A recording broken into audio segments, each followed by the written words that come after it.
Bonjour à toutes et tous les autres. On va faire court parce que la vidéo va être longue. On a un sujet passionnant, enfin passionnant. Je pense qu'il est intéressant en tout cas, dans le sens où on va parler, ou je vais parler en l'occurrence, des différents genres, orientations, identités, etc. Je pense que ça peut être un sujet intéressant. Il a peut-être déjà été abordé plein de fois dans d'autres vidéos de d'autres personnes, que sais-je encore. Donc, si vous vous sentez un petit peu perdu, eh ben, cette vidéo est là pour vous. Je vais essayer autant que possible de parler de tous les genres qui existent. Je vais forcément en oublier. Si jamais j'ai oublié un genre qui vous tient à cœur, je m'en suis vraiment désolé. Je m'en excuse. J'ai fait du mieux possible. Il y en a tellement que parler de tous est quasi impossible sans en oublier un.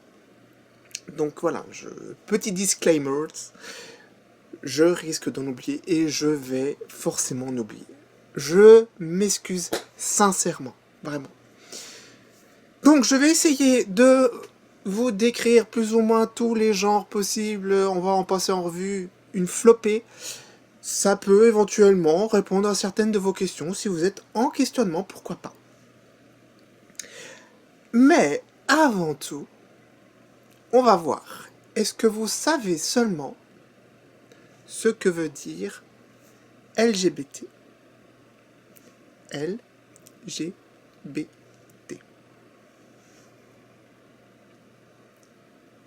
Donc, le L, il est quelque part par là. Le L pour lesbienne, le G pour gay, le B pour bisexuel et le T pour transgenre. Voilà pour le symbole LGBT de base. Sachez qu'aujourd'hui, on vit dans une époque où on est tellement submergé de genres, d'identités, tout est quantique que le logo LGBT ne ressemble plus vraiment à ça. Maintenant, on peut parler de LGBTQIA+, voire de LGBTQQIA+. Ça commence à devenir compliqué? Bon, alors, parlons par exemple de la lettre Q de LGBTQIA+, ou le double Q. Petite blague, je fais une parenthèse. Petite blague pour rigoler comme ça entre nanas. Quelle est la différence entre la lettre Q et un homme?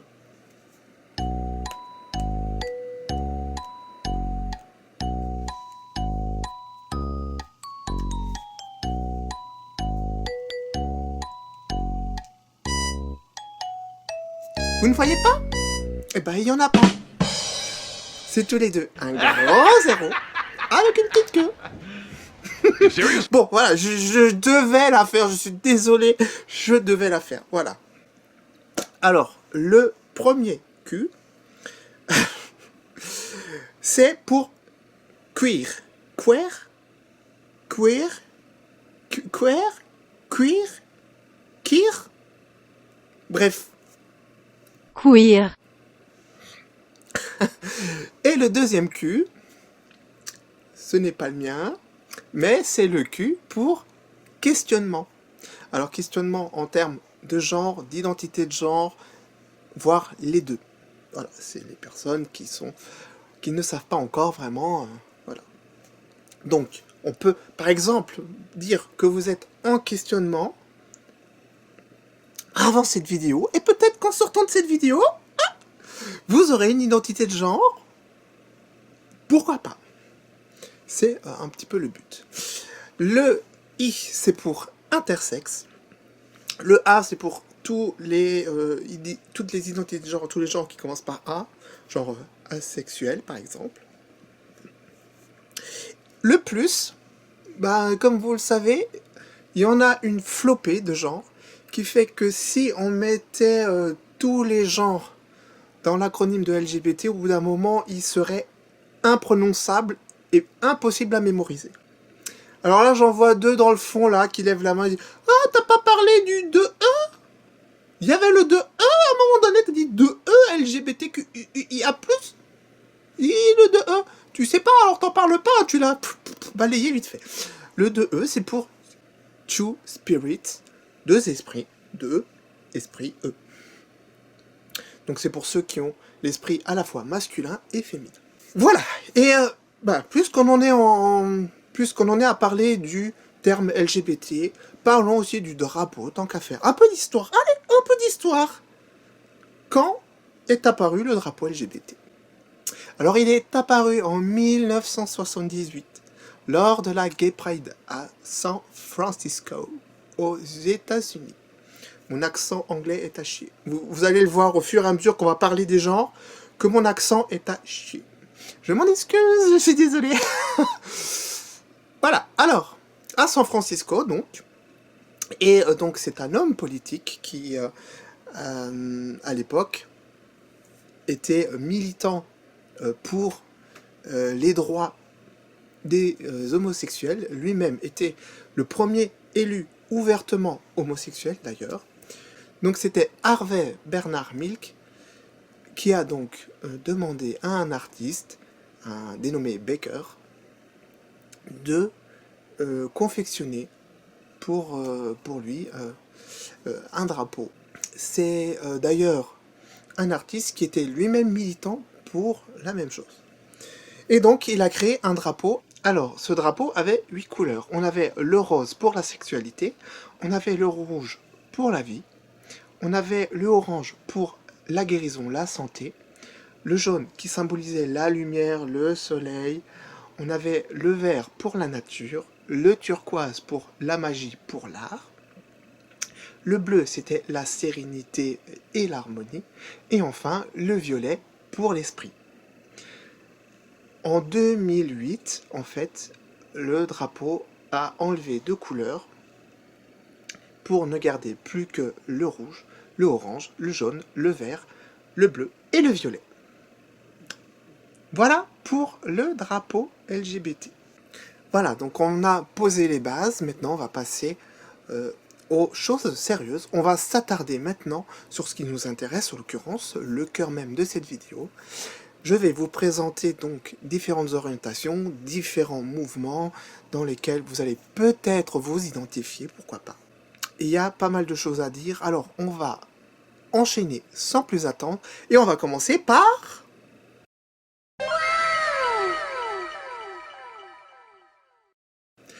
les lesbiennes, dont je fais partie. C'est pour ça que je commence par les lesbiennes. Les femmes au pouvoir, ouais. Alors, je pense que j'ai pas besoin de m'étaler sur le sujet. Les lesbiennes sont des femmes qui sont attirées par d'autres femmes. Par attirance, je sous-entends sexuellement ou et amoureusement, sentimentalement, émotionnellement. Bref, attirance dans le terme global.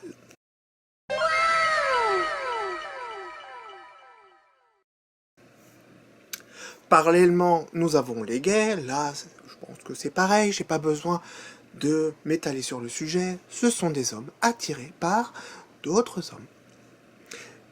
Il y a une petite subtilité tout de même qu'on verra un petit peu plus loin.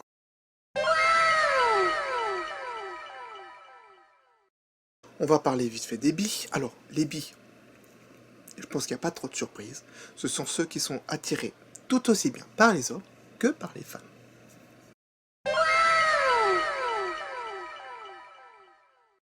Un petit peu moins connu, mais encore, toujours assez répandu aujourd'hui, ce sont les pansexuels.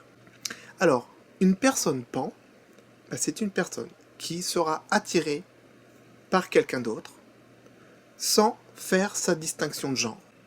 On dit alors du coup que vous êtes pan.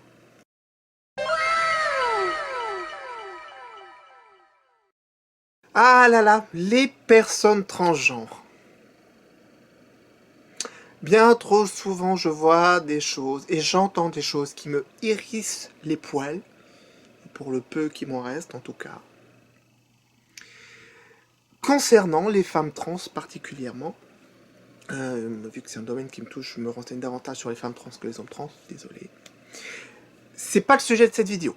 Donc je garde ce sujet peut-être pour une autre, pour une vidéo coup de gueule. Pourquoi pas, on verra. Pour l'instant, c'est pas que d'actualité, donc je vais pas m'étaler sur le sujet. Une personne trans, c'est un individu qui revendique son identité sexuelle psychique comme étant différente de son sexe biologique de naissance. Alors, il y a une erreur que je vois parfois, c'est rare. Mais parfois, on fait cette erreur. Je le sais parce que on m'a posé la question de façon assez maladroite. Alors, le plus souvent, c'est maladroit. Les gens ne connaissent pas forcément, ils veulent savoir, et ils sont pas toujours informés des choses, et donc, du coup, ils font une erreur qui est un petit peu classique. C'est qu'ils confondent les hommes trans et les femmes trans. On va mettre les choses au clair. Une femme trans, c'est une femme qui est née avec un sexe biologique masculin. Et un homme trans, c'est un homme qui est né avec le sexe biologique d'une femme. Si pour vous c'est toujours pas clair, on va résumer les choses très simplement. Une femme trans est une femme, un homme trans est un homme. On ne peut pas faire plus simple que ça. L'erreur que j'ai déjà vue, c'est que on me dit « tu es un homme trans », alors, parce qu'ils partent du sexe biologique, et ils se disent que comme tu as changé, ils mettent trans devant. Bah non, perdu. Voilà, donc c'est une petite erreur, voilà, elle est corrigée. Souvenez-vous tout simplement que une femme trans égale femme, homme trans égale homme. C'est encore la meilleure façon de ne pas se planter.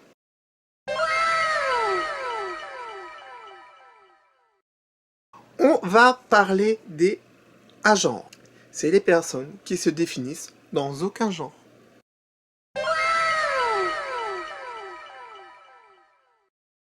Alors, les polyamours. Les polyamours, c'est un peu connu aussi parce que en ce moment, il y a quelques petits reportages sur ce qu'on appelle les trouples. C'est les couples à trois. On peut dire que c'est une relation polyamoureuse. Alors, être polyamour sous-entend que vous pouvez avoir plusieurs relations non exclusives, mais consenties, avec plusieurs personnes donc. Voilà. En gros, vous êtes non exclusif.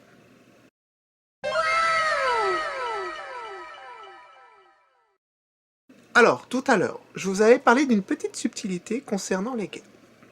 Et bien, on va parler d'une subdivision de la communauté gay. On va parler des bears. Les bears? Bears? Les ours. Alors, quelle est donc la particularité de cette subdivision des gays? Eh bien, ce sont des hommes attirés par d'autres hommes, mais qui ont une apparence masculine poussée à son paroxysme.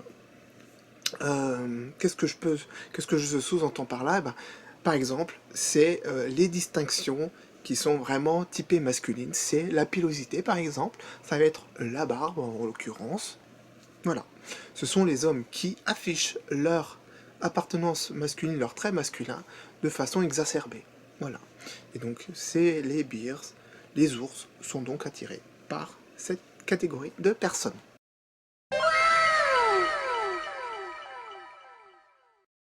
On va parler du genderqueer. Genderqueer. Je vous avais prévenu pour mon accent anglais, je vous l'avais dit qu'il était à chier. Alors, c'est une personne qui sort du schéma binaire homme-femme, qui ne relève pas de l'intersexualité. L'intersexualité, qu'est-ce que c'est? C'est des personnes qui se désignent ni un genre, ni une identité de genre. Le genderqueer, lui, il a un genre, mais ce n'est pas un genre binaire.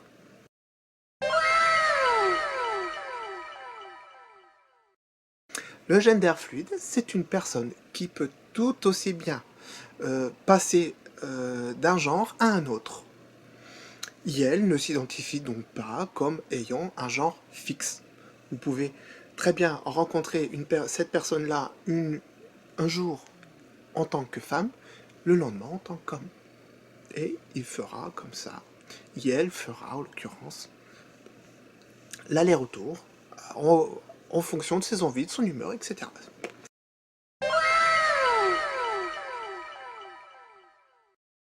Les asexuels. En fait, les asexuels ne ressentent pas d'attirance sexuelle. Ça va être une attirance qui va être purement romantique, purement sentimentale. Alors, une personne asexuelle, attention, c'est une personne qui a tous les traits d'une personne amoureuse, qui peut exprimer toute la palette émotionnelle d'une personne qui va vous aimer, mais comme si vous pouvez très bien être l'amour de sa vie. Elle va tout faire pour vous, tout exprimer, tout extérioriser. La seule chose qu'elle ne fera pas d'elle-même, c'est d'avoir des rapports sexuels. Voilà, c'est comme ça. Elle peut en avoir, si elle le désire. Mais, encore, si elle le désire, elle peut le faire, mais elle n'en aura pas le besoin, elle n'en aura pas l'envie. Voilà, elle est asexuelle.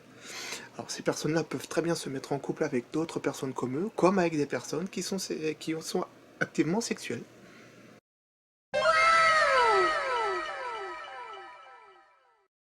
Alors on va parler des personnes aromantiques. Ça ressemble un petit peu à une religion grecque ou romaine, je ne sais quoi. Une personne aromantique va avoir une attirance sexuelle pour quelqu'un, mais pas d'émotion, pas d'amour, dans le sens traditionnel du terme. Ça ne veut pas dire qu'elle ne ressentira rien pour cette personne. Hein. C'est pas ce que j'ai dit. Je parle juste d'un amour. Quand on parle d'amour, je parle de l'amour, le couple et compagnie. Voilà. Donc, ces personnes-là sont plus vouées à devenir votre meilleure amie, amie plus, en l'occurrence, puisqu'elle peut avoir une attirance sexuelle. Et ce seront des personnes qui seront loyales.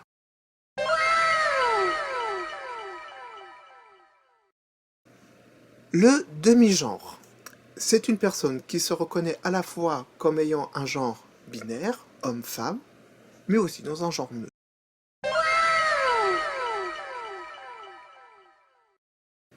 Les personnes demisexuelles sont des personnes qui vont ressentir une attirance sexuelle que pour leur partenaire de longue date. Donc, c'est une relation qui est donc sérieuse et durable dans le temps. C'est une forme de fidélité absolue finalement. C'est une personne qui sera exclusive.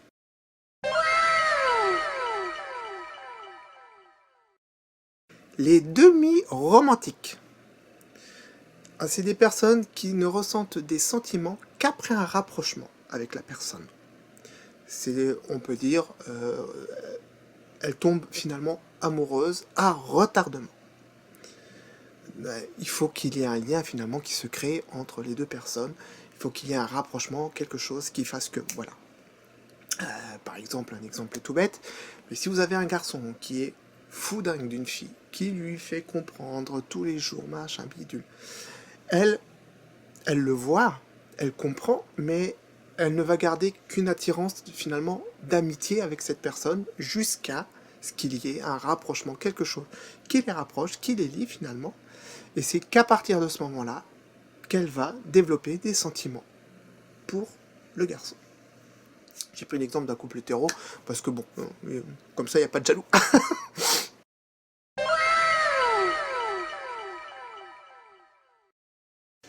Alors, les personnes intersexes. J'espère que je ne vais pas faire de boulettes parce que c'est un sujet délicat.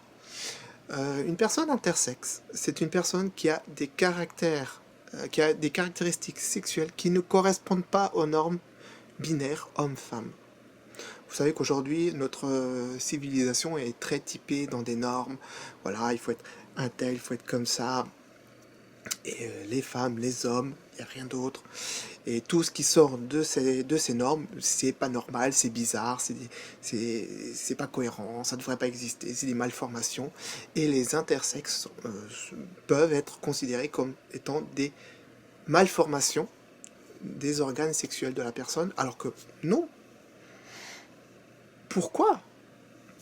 Et donc malheureusement, cela entraîne envers ces personnes des opérations médicales, chirurgicales, imposées et sous contrainte. Voilà. Il faut savoir qu'aujourd'hui, le nombre de ces personnes est de l'ordre de 1,7% de la population. À l'échelle mondiale, ça fait quand même un petit nombre, voilà, c'est pas négligeable, il y en a.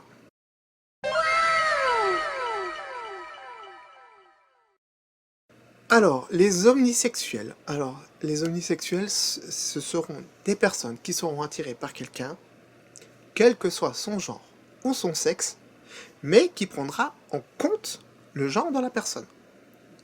C'est la différence avec un pan. Une personne pan ne fait aucune distinction de genre ou d'identité de genre, là où l'omnisexe aura la même mentalité, mais fera juste l'indistinction du genre de la personne.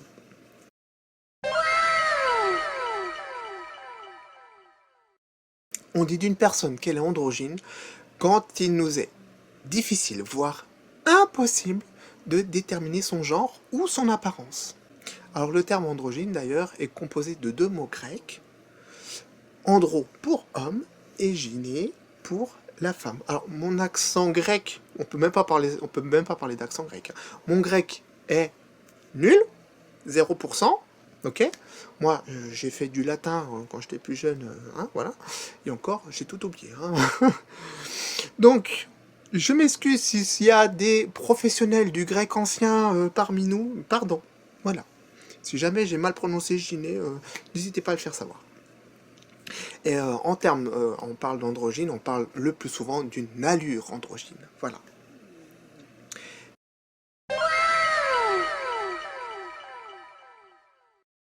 Alors, homo curieux, qu'est-ce que c'est? Eh ben, c'est une personne hétéro qui, de temps en temps, va avoir une attirance sexuelle pour une personne du même sexe.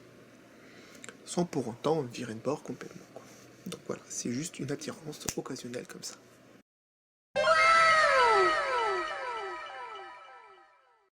Alors, l'élite romantique, ce sont des personnes qui veulent un amour à sens unique.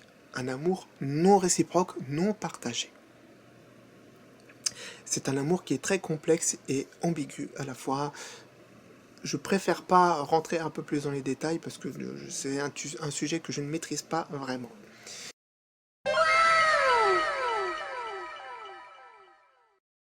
Les personnes sapiosexuelles, c'est des personnes qui sont avant tout attirées par l'intelligence, par l'intellect, par la vivacité d'esprit d'une personne, indépendamment du genre ou de son identité de genre. Voilà. Il y en a quelques-uns, quelques-unes peut-être parmi vous, ou peut-être connaissez-vous quelqu'un qui vous dit toujours ah ben cette personne-là, j'aime sa façon de penser, elle est vive, j'aime sa mentalité. Vous pouvez plus ou moins supposer qu'elle est sapiosexuelle.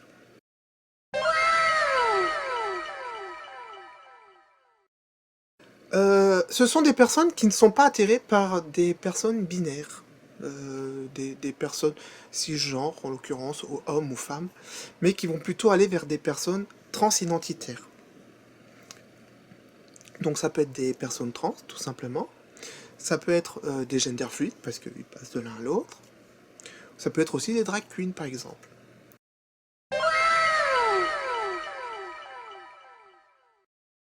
On est considéré comme allié par la communauté LGBT lorsqu'on est une personne hétéro cisgenre qui supporte, qui soutient activement la communauté LGBT.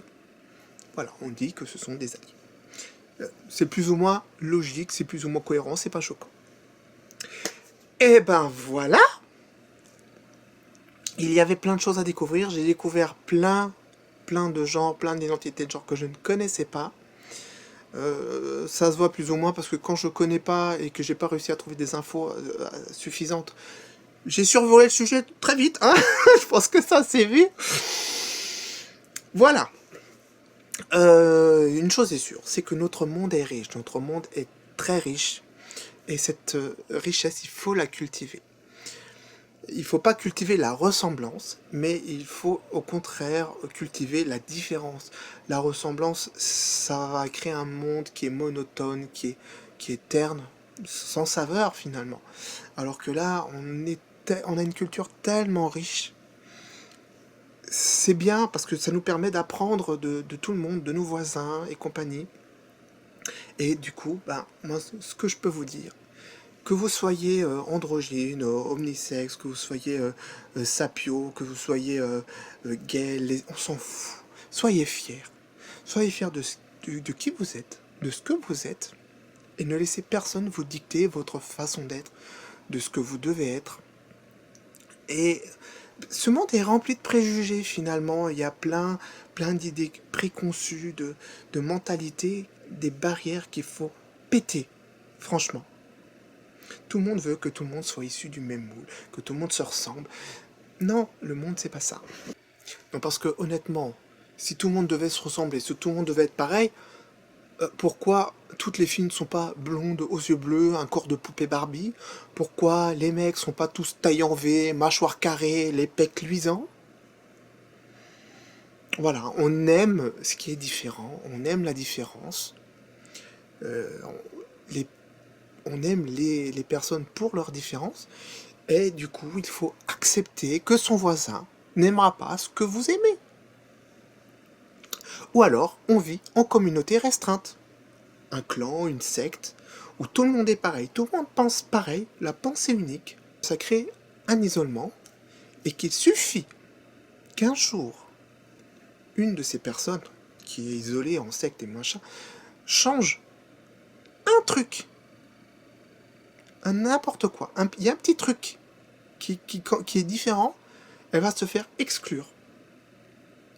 Et elle va se retrouver seule, parce que le reste du monde ne lui correspond pas, elle n'a pas communiqué avec elle, et donc voilà, ça crée des isolements, et toutes sortes de choses peuvent en découler derrière. Alors ça, ce sont des stéréotypes qui sont encore bien ancrés dans notre monde, malheureusement. Je vais vous raconter une petite anecdote. Je suis allé dans une animalerie pour acheter des poissons. J'avais acheté un Nanobac 33 litres, super, hein. Un petit cube comme ça, sympa, bref. Je me suis pointé dans une animalerie, je ne dirai pas le nom du magasin, pour acheter des poissons. Parce que c'est bien beau avoir un bac rempli d'eau, mais si c'est pas pour mettre des poissons dedans, ça sert à quoi? Donc je me pointe chez la vendeuse et je lui demande, j'étais pas toute seule, j'étais accompagné par mon épouse et il me semble qu'il y avait ma fille aussi. Bref, je lui demande des poissons et je lui dis, j'aimerais bien un couple de guppies. Qu'est-ce que je n'ai pas dit? Lorsqu'elle a entendu ça, elle a fait « Oui, mais vous savez, si vous mettez une femelle et un mâle, ça va se reproduire, vous allez créer une surpopulation de votre bac. En plus, c'est un petit bac, donc il faut quand même plus ou moins contrôler la population. Donc, ça serait bien que vous ne mettiez pas un mâle et une femelle ensemble, mais plutôt deux mâles ou deux femelles, ou trois mâles, trois femelles, etc. Mais voilà, faites très attention. » Alors, bon, sur le coup, j'ai rien dit, hein, je l'ai pensé très fort, bref. Entre-temps, j'ai pris d'autres poissons, mais comme j'étais toujours désireuse d'avoir mon petit couple de guppies, je réitère ma demande, parce que elle avait plus ou moins oublié, et je lui redis ce que j'avais dit tantôt. En fait, je veux toujours mon couple de guppies. Et là, rebelote, oui, mais vous savez, mettre un mâle et une femelle, là, c'est bon, stop. Je lui dis, regardez-moi bien. Je suis une femme. Là, à côté de moi, il y a mon épouse. C'est aussi une femme. On est mariés, on est un couple, mais on est un couple de femmes. Quand je dis couple, ça veut pas dire que je veux un mâle et une femelle, hein. Et là, elle m'a regardé avec des soucoupes comme ça. Elle a fermé la bouche, je l'ai plus entendu. Il n'empêche que j'ai eu mon couple de guppies. J'ai même eu un trouble. Par contre, je sais plus si c'est des mâles ou des femelles, dis donc. J'ai oublié. Voilà. Donc ça, vous voyez, des préjugés sur ce genre de choses. Pourtant, on est au XXIe siècle, hein, donc on pourrait se dire que les gens, quand ils entendent le terme couple, voilà, non, c'est pas encore complètement, voilà, il y a du mieux, il y a du progrès par rapport aux années précédentes. On revient de loin quand même, hein, mais c'est pas encore ça. D'ailleurs, petite question, je serais assez curieuse d'avoir vos retours dans les commentaires. Franchement, si ça vous l'a fait à vous aussi. Là, je m'adresse aux couples homosexuels, aux couples lesbiennes et compagnie, voire les bi, enfin, tous ceux qui peuvent sortir avec une personne du même genre qu'eux. Pour les autres, la question ne se pose pas trop. En plus, comme je l'ai vécu par rétro, etc., hein, donc je peux comparer. Mais je serais très curieuse d'avoir vos retours et si vous avez constaté la même chose que moi. Mais voilà, quand je vais au restaurant accompagné de mon épouse et que je vais pour payer l'addition, on me demande systématiquement, à chaque fois, ça ne rate jamais, vous payez comment? Pas vous payez comment par carte, en liquide ou pas, non, c'est pas ça la question. La question qui me demande, c'est comment je fais pour payer? Est-ce que je paye ma part? Est-ce que chacun paye l'addition divisée par 2? C'est ça la question qu'on me pose. Et moi, je leur dis à chaque fois, mais on est un couple, donc mais on paye la totalité. Hein, c'est quoi cette question? Et après, ils me font, ah, mais vous savez, même les couples, ça leur arrive de séparer l'addition. Tu vas au restaurant en couple et chacun paye sa part. C'est quoi la logique là-dedans? Et je parle de ça parce que quelques années précédentes, lorsque j'avais une apparence relativement masculine et que la question ne se posait pas pour les gens qu'ils avaient en face d'eux, on m'a jamais posé cette question. On m'a jamais posé cette question. Jamais. Je n'ai jamais eu besoin de répondre non, non, je paye la totalité. Jamais. Jamais, jamais, jamais, jamais. Mais parce que c'est deux femmes. Peut-être que c'est la copine, peut-être que machin. Mais autre petit détail intéressant, c'est que je vais tout le temps au même restaurant. Et ils continuent de me poser la question. Donc, il y en a qui apprennent, tu vois, eux ils apprennent pas. Voilà, donc je serais assez curieuse de savoir si quand vous sortez en couple avec une personne du même sexe que vous, hein, donc bon, je suis désolé, mais ma question est très restreinte par rapport aux personnes qui peuvent répondre. Mais voilà, donnez-moi votre retour, dites-moi si ça vous le fait aussi, si c'est systématique, si les gens comprennent, ou même si à force de revenir tout le temps au même restaurant, peut-être que ça finit par, ils finissent par ne plus poser la question. En tout cas, moi, ils continuent. Et après, on peut me dire, oui, mais c'est jamais la même... Si, c'est très souvent la même serveuse qui m'encaisse. C'est comme ça. Voilà, donc il y a encore du chemin pour que les normes, pour que les couples sortent de la norme actuelle, femmes, hommes, etc. Voilà, je vais en rester là pour l'instant. Je ne sais pas la durée de la vidéo, je ne le vois pas sur mon retour caméra. D'ailleurs, très souvent, je jette un coup d'œil sur mon retour caméra et du coup, vous avez l'impression que je regarde complètement à côté. Non, non, je regarde mon retour caméra pour voir si je suis toujours dans le cadre. Enfin, bref. Voilà, donc, ça sera tout pour aujourd'hui. Donc, j'espère que ça vous aura plu. Sachez, une dernière chose, que l'ensemble des sources que j'ai utilisées pour faire cette vidéo sera dans la description en bas. Hein. N'hésitez pas à jeter un petit coup d'œil aux sources, ne serait-ce que pour vérifier que je ne vous ai pas raconté de conneries. Et puis pour approfondir peut-être un petit peu certains sujets que j'ai éventuellement que survolés. Il y a pas mal d'articles qui viennent de Wikipédia, n'hésitez pas. D'autres qui viennent de sites, enfin bref, tout est en bas. Servez-vous, c'est cadeau. Sachez que du coup, quand une définition pour moi n'était pas assez claire, j'ai regardé plusieurs sources de cette définition et du coup j'ai fait un récapitulatif, un résumé croisé de toutes ces définitions que j'ai simplifié aussi pour que ce soit compréhensible,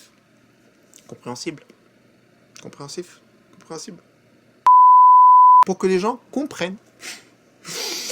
Voilà, donc j'ai pu commettre des erreurs, évidemment, je ne suis pas infaillible. Si j'ai fait des erreurs, si j'ai massacré votre orientation ou votre identité de genre, j'en suis vraiment désolé. N'hésitez pas d'ailleurs à utiliser l'espace commentaire en dessous pour me signaler mes erreurs, les manques, ou, euh, ou si jamais il y a quelque chose une information que vous jugez pertinente et que je n'ai pas dit sur une des orientations ou d'identité de genre, n'hésitez pas, surtout. Faites-moi un commentaire et ça me fera un plaisir. Déjà d'une parce que j'adore apprendre, donc ça me permettra d'apprendre. Surtout, faut pas me laisser dans l'ignorance. Si j'ai fait une erreur, faut me la dire.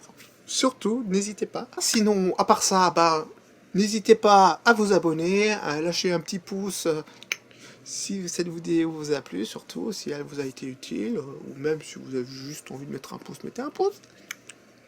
Ça fait toujours plaisir. Moi, je vous dis à la prochaine. Alors, pour la prochaine vidéo, je vous tease. La prochaine vidéo sera une vidéo où je ne serai pas toute seule dessus. Je vous en dis pas plus. Quoique si, je vais vous en dire plus parce que du coup, vous pourrez éventuellement être utile pour le développement de la vidéo. Je vais répondre à différentes questions qu'on peut se poser et qu'on peut poser à un couple composé, en l'occurrence bah, de moi et de mon épouse. Donc si vous avez des questions par rapport au couple, comment c'était avant, comment c'est maintenant, comment vous voyez l'avenir, etc. Voilà. Si vous vous posez des questions sur la vie d'un couple, le quotidien d'un couple composé à la fois d'une femme cisgenre et d'une femme trans, écrivez-moi vos questions dans l'espace commentaire. Et du coup, nous y répondrons ensemble dans la prochaine vidéo. Voilà, bah, des bisous à toutes et à tous et à tous les autres. Il y en a beaucoup, on va faire simple. Et moi, je vous dis à la prochaine. Je vous fais plein de gros bisous. Ciao, bye bye.